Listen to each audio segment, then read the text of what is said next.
মুর্শিদাবাদে জেল ভরো কর্মসূচি থেকে হুঁশিয়ারি বামেদের। বৈধ ভোটারদের ভোটার তালিকায় নাম তোলা থেকে ফসলের ন্যায্য মূল্যের দাবিতে আন্দোলন তীব্র করার ডাক।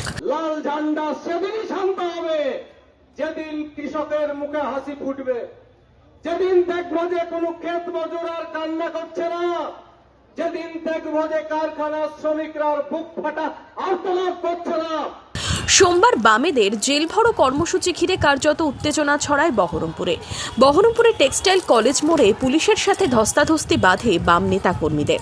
যদিও পরে টেক্সটাইল কলেজ মোড়েই হয় সভা। পশ্চিম বাংলা সহ ভারতবর্ষের মানুষের গণতান্ত্রিক অধিকার সুনিশ্চিত করতে পারবো সেদিন এই লাল ঝান্ডা শান্ত হবে, তার আগে নয়।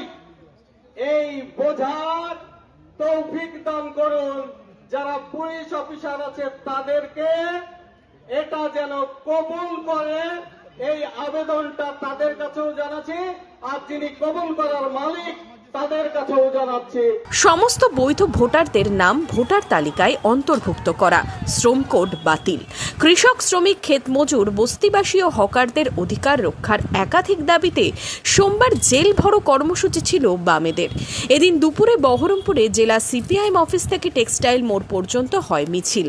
সারা দেশে প্রায় ৬৬টি জেলায় একই সাথে কেন্দ্রীয় সরকারের যে দমন পীড়নমূলক আইন, সেই আইনের বিরুদ্ধে সমস্ত জায়গায় আইন ভাঙা হচ্ছে এবং জেল ভরো হচ্ছে। কারণ আপনারা জানেন যে আমাদের দেশের জল জঙ্গল সমস্ত বিমানবন্দর সমস্ত কিছু আদানি আম্বানিদের কাছে সস্তায় বিক্রি করে দেওয়া হচ্ছে, অথচ আমরা দেখছি ১ ছটাক জমি নিয়ে যে হকাররা হকারি করছে, ১ কাঠা জায়গার ওপর যে বস্তিবাসী বাস করছে তাদেরকে উচ্ছেদ করার জন্য সরকার পলিসি গ্রহণ করেছেন এবং রাতারাতি তাদের উচ্ছেদ করে দেওয়া হচ্ছে।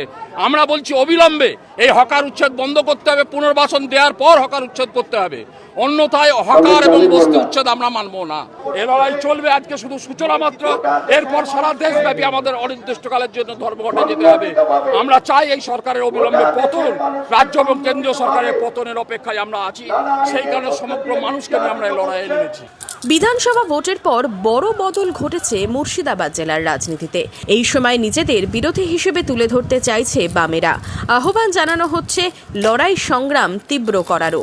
Bureau report, imagine community media.